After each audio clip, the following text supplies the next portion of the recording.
જય Hind. Gujarati study and education ચેનલમાં તમારા દરેક મિત્રોનું હાર્દિક સ્વાગત છે. તો આજે આપણે વિડીયોમાં જોશું કે ધોરણ 12 વિષય મિત્રો છે મનોવિજ્ઞાન, અને મનોવિજ્ઞાન વિષયની અંદર આજે આપણે વિડીયોમાં જૂન 2024નું મિત્રો જે બોર્ડનું પેપર છે એનો આપણે વિભાગ એ અને બી એ સંપૂર્ણ સોલ્યુશન જોવાના છીએ. તો તમે વિડીયો પૂરેપૂરો જોજો. શરૂઆત કરીએ આપણે વિડીયોની. તો જોઈએ વિભાગ એ તમારી સમક્ષ છે. વિકલ્પો આપ્યા છે. પહેલો વિકલ્પ છે કે જ્ઞાનેન્દ્રિયો દ્વારા ઉદ્દીપકનો અનુભવ થાય તે ખાલી જગ્યા છે. ધ્યાન, પ્રત્યક્ષીકરણ, સંવેદન કે મનોવ્યાપાર. તો એ શું છે મિત્રો? તો જ્ઞાનેન્દ્રિયો દ્વારા ઉદ્દીપકનો અનુભવ થાય તે સંવેદન છે. ઓપ્શન સી જવાબ આવશે, સંવેદન. જોઈએ પ્રશ્ન આપણે આગળ કે કયા મનોવૈજ્ઞાનિકે ગંધના 6 પ્રકાર આપ્યા છે? જે બી વોટસન, ફ્રોઇડ, ઇલિઝાબેથ હરલોક કે હેનિંગ. તો જવાબ શું આવશે? જવાબ આવશે ઓપ્શન ડી, હેનિંગ. જોઈએ પ્રશ્ન આપણે આગળ કે શીખેલી પ્રતિક્રિયાની લુપ્તતાને શું કહે છે? પ્રબલન, વિલોપન, ભેદબોધન કે સામાન્યીકરણ. તો જવાબ આવશે ઓપ્શન બી, વિલોપન. એટલે કે શીખેલી પ્રતિક્રિયાની લુપ્તતાને વિલોપન કહેવામાં આવે છે. જવાબ આવશે ઓપ્શન બી, વિલોપન. પ્રશ્ન આપણે આગળ જોઈએ કે કોહલરે કયા પ્રાણી પર પ્રયોગો કર્યા હતા? ઉંદર, બિલાડી, કૂતરો કે ચિમ્પાન્જી. તો જવાબ આવશે ઓપ્શન ડી, ચિમ્પાન્જી નામના પ્રાણી પર કોહલરે પ્રયોગો કર્યા હતા. જોઈએ પ્રશ્ન આપણે આગળ છે. પ્રશ્ન કયો છે? પ્રશ્ન છે 5મા નંબરનો કે બુદ્ધિમત્તાનું માપન કરવાનું સૂત્ર કોણે દર્શાવ્યું હતું? બીને, વેક્સલર, સ્ટર્ન કે રેવન. તો મિત્રો બુદ્ધિમત્તાનું માપન કરવાનું જે સૂત્ર છે એ સ્ટર્ન એટલે કે ઓપ્શન સી જવાબ આવશે, એમણે દર્શાવ્યું હતું. જોઈએ પ્રશ્ન આપણે આગળ કે પ્રતિભા સંપન્ન વ્યક્તિઓનો અભ્યાસ ઈસવીસન 1950માં કોણે કર્યો હતો? સાયમન, રેનજુલ, ટર્મન કે રેવન. તો જવાબ શું આવશે? ઓપ્શન સી આવશે, ટર્મન. ઓપ્શન સી જવાબ, ટર્મન. પ્રશ્ન જોઈએ આપણે આગળનો કે મનોવલણો જન્મજાત નહીં પરંતુ કેવા હોય છે? અપેક્ષિત, અનિવાર્ય, સંપાદિત કે કાયમી. તો મનોવલણો જન્મજાત નહીં પરંતુ ઓપ્શન સી જવાબ આવશે, સંપાદિત હોય છે. ઓપ્શન સી જવાબ, સંપાદિત. પ્રશ્ન આપણે આગળ જોઈએ કે અશિક્ષિતો પરંપરાગત માન્યતાને વળગી રહે તે માટે પૂર્વગ્રહોમાં પરિવર્તન લાવવા શિક્ષણ જરૂરી છે તેવું કયા સંશોધકના સંશોધનમાં જોવા મળ્યું છે? ઓપ્શન આપ્યા છે બી કુપ્પુસ્વામી, સ્ટેમ્બર, સ્કિનર કે નિકોબ. તો જવાબ શું આવશે? જવાબ આવશે સ્ટેમ્બર. ઓપ્શન બી જવાબ આવશે, સ્ટેમ્બર. ઓપ્શન બી જવાબ, સ્ટેમ્બર. જોઈએ પ્રશ્ન આપણે આગળ કે સંઘર્ષના પ્રકારો કેટલા છે? તો ઓપ્શન આપ્યા છે 3, 4, 3, 2 કે 1. તો મિત્રો કેટલા છે? તો સંઘર્ષના મિત્રો 3 પ્રકાર છે. કેટલા છે? 3 છે. જો એવું પૂછે કે કયા કયા, તો કયા કયા છે? તો નંબર 1 છે અભિગમન. કયા છે? અભિગમન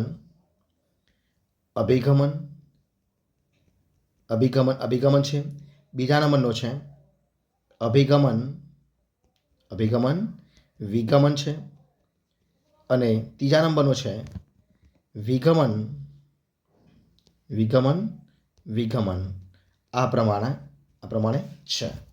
જે પ્રશ્ન આપણે આગળ 10મા નંબરનો પ્રશ્ન છે કે મનોભાનની અસરોનું સંશોધન કાર્ય કોણે અને ક્યારે કર્યું હતું? તો જવાબ શું આપે છે? ઓપ્શન આપ્યા છે હાન્સ સેલી 1956, હાન્સ સેલી 1958, લેઝારસ 1956, લેઝારસ 1918. તો જવાબ શું આવશે? ઓપ્શન એ જવાબ આવશે, હાન્સ સેલી 1956. ઓપ્શન એ જવાબ બનશે. કયો આવશે? ઓપ્શન જવાબ બનશે. પ્રશ્ન આપણે આગળ જોઈએ કે હિમશિલાનું ઉદાહરણ કયા ખ્યાલ સાથે સંબંધિત છે? મનોજાતીય અવસ્થા, સપનાવસ્થા, બચાવ પ્રયુક્તિ કે ચેતન અચેતન મન. તો જવાબ શું આવશે? ઓપ્શન ડી જવાબ, ચેતન અચેતન મન. ઓપ્શન ડી જવાબ. એના પછી જોઈએ પ્રશ્ન આપણે આગળ કે કયું ઉપતંત્રના કયું ઉપતંત્ર સુખના સિદ્ધાંતને અનુસરે છે? નિમ્ન અહમ, ઉપરી અહમ, અહમ કે સ્વ? તો જવાબ આવશે ઓપ્શન એ જવાબ આવશે નિમ્ન અહમ. ઓપ્શન એ જવાબ. પ્રશ્ન આપણે આગળ જોઈએ કે સલાહમાં ઓછામાં ઓછા કેટલા માણસો પ્રત્યક્ષ સંપર્કમાં આવે છે? 2, 4, 3 કે 10?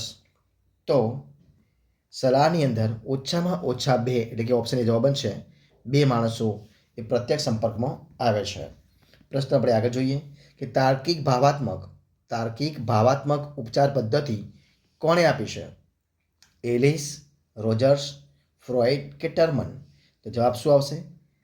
Albert Ellis. જવાબ આવશે ઓપ્શન એ જવાબ આવશે આલ્બર્ટ એલિસ. ઓપ્શન એ જવાબ. જો પ્રશ્ન આપણે જોઈએ 15મા નંબરનો પ્રશ્ન છે કે રેફ્રિજરેટરમાં કયા વાયુનો ઉપયોગ થાય છે? ઓક્સિજન, ક્લોરોફ્લોરોકાર્બન, કાર્બન ડાયોક્સાઇડ કે નાઇટ્રોજન? જવાબ આવશે ઓપ્શન બી ક્લોરોફ્લોરોકાર્બન. શું આવશે?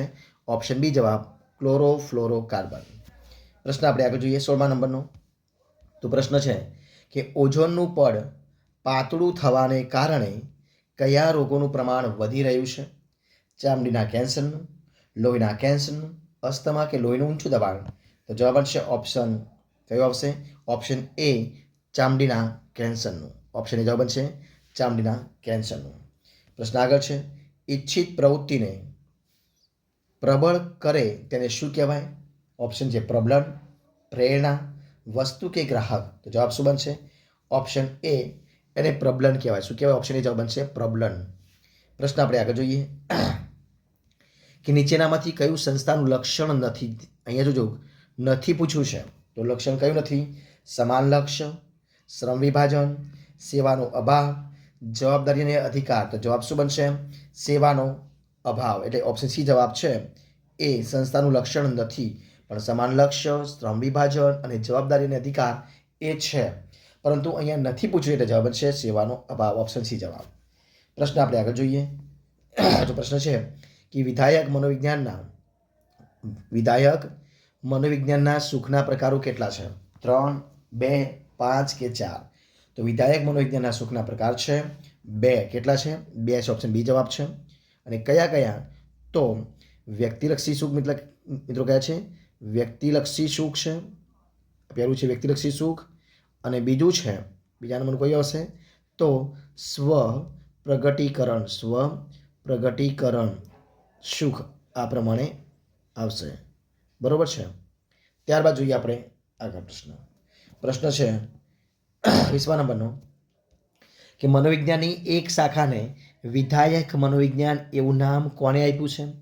Abraham Maslow, Carl Rogers, Viktor Frankl કે માર્ટિન સેલિગમન? તો જવાબ બનશે ઓપ્શન ડી માર્ટિન સેલિગમન. શું આવશે? માર્ટિન સેલિગમન. ઓપ્શન ડી જવાબ બનશે. જોઈએ મિત્રો આપણે વિભાગ બી વિશે હવે. તો વિભાગ બી જોઈએ આપણે. તો 21 પ્રશ્નો એક વાક્યમાં ઉત્તર તમારે લખવાના હતા. તો પ્રશ્ન જોઈએ કે કડવો સ્વાદ જીભના કયા ભાગથી પારખી શકાય છે? તો કડવો સ્વાદ એ જીભના કયા? તો જીભના પાછળના મૂળના ભાગથી પારખી શકાય છે. ત્યારબાદ પ્રશ્ન આપણે આગળ જોઈએ. તો કોહલર મનોવિજ્ઞાનના કયા સંપ્રદાય સાથે સંકળાયેલા હતા? તો સમષ્ટિવાદી સંપ્રદાય. કયો હશે?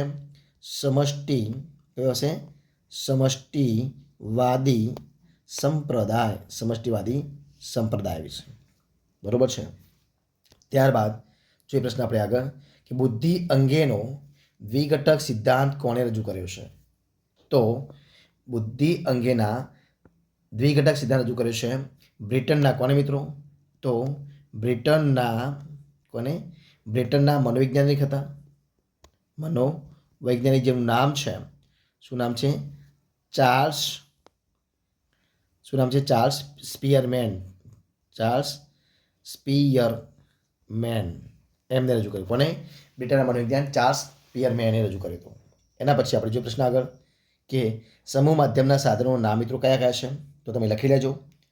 વર્તમાનપત્રો, television, mobile, WhatsApp, Facebook, Google, Twitter વગેરે. એના પછી આગળ મિત્રો જે પ્રશ્ન આપણે તો કયો છે પ્રશ્ન? તો આગળ પ્રશ્ન છે કે મનોશારીરિક રોગો એટલે શું? તો મનોશારીરિક રોગો એટલે એવા રોગ કે જેના કારણે જેના જે કારણો છે એ કારણો મનોવૈજ્ઞાનિક હોય છે, પરંતુ તેના પરિણામો શારીરિક રોગના સ્વરૂપમાં દેખાય છે. જોઈએ ફરીથી, મનોશારીરિક રોગો એટલે એવા રોગો કે જેના કારણો મનોવૈજ્ઞાનિક હોય છે, પરંતુ તેના પરિણામો શારીરિક રોગના સ્વરૂપમાં દેખાય છે. જોઈએ પ્રશ્ન આપણે આગળ કે વર્તનવાદના પ્રણેતા કોણ હતા? તો જે.બી. વોટસન. કોણ હતા? જે.બી. વોટસન. એના પછી જોઈએ પ્રશ્ન આપણે આગળ, અષ્ટાંગ યોગના કેટલા સોપાનો છે? તો મિત્રો અષ્ટાંગ યોગના 8 સોપાનો છે. કેટલા છે? 8 સોપાનો છે. પ્રશ્ન આપણે આગળ જોઈએ કે ઘોંઘાટની પરિસ્થિતિમાં વ્યક્તિનું વર્તન કેવું હોય છે? તો ઘોંઘાટની પરિસ્થિતિમાં વ્યક્તિનું વર્તન કેવું હોય છે? તો ઘોંઘાટની પરિસ્થિતિમાં કાર્ય કરવામાં વધારે શારીરિક અને માનસિક શક્તિઓ વપરાય છે. આવી પરિસ્થિતિમાં વ્યક્તિ જલ્દી થાકી જાય છે અને તેનો સ્વભાવ ચીડિયો બની જાય છે. એના પછી તાલીમના 3 હેતુઓ કયા કયા છે? તો મિત્રો તાલીમના 3 હેતુઓ છે. નંબર 1 છે શક્તિઓ વિકસાવવી, નંબર 2 છે માહિતી આપવી, નંબર 3 છે કર્મચારીની અભિરુચિ અને મનોવલણમાં પરિવર્તન લાવવું. જો એ ફરીથી બોલું છું કે નંબર 1 શક્તિઓ વિકસાવવી, નંબર 2 માહિતી આપવી, નંબર 3 કર્મચારીની અભિરુચિ અને મનોવલણોમાં પરિવર્તન લાવવું. એ 3 છે. આગળ પ્રશ્ન છે કે કયા મનોવૈજ્ઞાનિકોએ માનવીના સારાપણા અને અનોખાપણા પર ભાર મૂક્યો છે? તો કોને મૂક્યો છે મિત્રો? તો અબ્રાહમ મેસ્લો. કોને? Abraham Maslow. અને બીજા છે રોજર્સ જેવા માનવવાદી મનોવૈજ્ઞાનિકો. કોણ છે? અબ્રાહમ મેસ્લો અને રોજર્સ જેવા માનવવાદી મનોવૈજ્ઞાનિકોએ એ માનવીના સારાપણા અને અનોખાપણા પર ભાર મૂક્યો છે. પ્રશ્ન આપણે આગળ જે વિભાગ આપણે સી જોઈએ તો એની અંદર પ્રશ્નો આપ્યા છે. કયા કયા છે? તો કે 31 થી 44 પ્રશ્નોમાંથી કોઈ પણ 10 પ્રશ્ન ટૂંકમાં ઉત્તર લખવાના હતા. દરેકના 2 ગુણ છે. તો કે ધ્યાનને આકર્ષનારા વસ્તુલક્ષી ઘટકો જણાવવાના છે. ધ્યાનનો કેન્દ્ર પ્રદેશ એટલે શું? આંતરસૂઝના પ્રયોગો કોણે અને કોની ઉપર કર્યા અને ક્યાં કર્યા હતા? એના પછી પ્રશ્ન છે કે પ્રબલનના પ્રકારો બતાવી કોઈ એક સમજાવવાનો હતો. એના પછી શિક્ષણની તરાહો જણાવવાની હતી. બુદ્ધિનું સૂત્ર ઉદાહરણ સહિત સમજાવવાનું હતું. અને એના પછી પ્રશ્ન આપ્યો છે કે વેક્સલરની બાળકો માટેની જે બુદ્ધિ કસોટી છે એના વિશે માહિતી આપવાની હતી. પૂર્વગ્રહ 20 ચક્ર જન્માવે છે એ સમજાવવાનું હતું. હતાશા એટલે શું? રિએપ્ટેક પ્રક્રિયા એટલે શું? ખુલ્લી જગ્યાના ભયમાં દર્શાવેલ 5 પરિસ્થિતિઓ કઈ કઈ છે? મનોપચારની કોઈક વ્યાખ્યા આપવાની હતી. અને યોગના 8 અંગોના નામ આપી યમ વિશે ટૂંકી સમજ આપવાની હતી. કર્ટ લેવિનનો જીવન અવકાશનો ખ્યાલ સમજાવવાનો હતો. આગળ પ્રશ્ન આપ્યો છે વિભાગ ડી વિશે. તો 45 થી 58 પ્રશ્નોમાંથી કોઈ પણ 10ના મુદ્દાસરો જવાબ આપવાના હતા. દરેકના 3 ગુણ છે. તો કે પ્રત્યક્ષીકરણની પ્રક્રિયા સમજાવવાની હતી. થોર્નડાઇકનો પ્રયોગ સમજાવવાનો હતો. પ્રતિભા સંપત્તિના લક્ષણો બનાવવાના હતા. અને મનોવલણ જૂથવ્યાપી હોય છે તે સવિસ્તર સમજાવવાનું હતું. કાયદા દ્વારા પૂર્વગ્રહ ઘટાડી શકાય તે ઉદાહરણ આપી સમજાવવાનું હતું. મનોભારના ઉદ્ગમ સ્થાનો તરીકે રોજિંદી મુશ્કેલીઓ સમજાવવાની હતી. મનોશારીરિક રોગો તરીકે ડાયાબિટીસ સમજાવવાનું હતું. મનોપચાર અને સલાહ વચ્ચેના 3 તફાવતો સમજાવવાના હતા. ગ્રીન હાઉસ અસરનો ખ્યાલ સ્પષ્ટ કરવાનો હતો. અને એના પછી માનવ વર્તન પર ઘોંઘાટ અને હવા પ્રદૂષણની અસરો વર્ણવવાની હતી. લેખિત કસોટી સમજાવવાની હતી. ત્યારબાદ સમચોરસીય સંરચનાની સમજૂતી સમજાવવાની હતી. વિધાયક મનોવિજ્ઞાનના ધ્યેયો વર્ણવવાના હતા.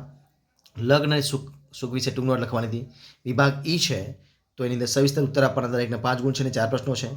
તો પ્રશ્ન છે કે ધ્યાનનું સ્વરૂપ અને લક્ષણો સમજાવવાના હતા. પ્રત્યક્ષીકરણમાં સંગઠનના નિયમ સમજાવવાના હતા. ગાર્ડનરનો બહુવિધ બુદ્ધિનો સિદ્ધાંત સમજાવવાનો હતો. બોધાત્મક ઉપચાર પદ્ધતિ સમજાવવાની હતી.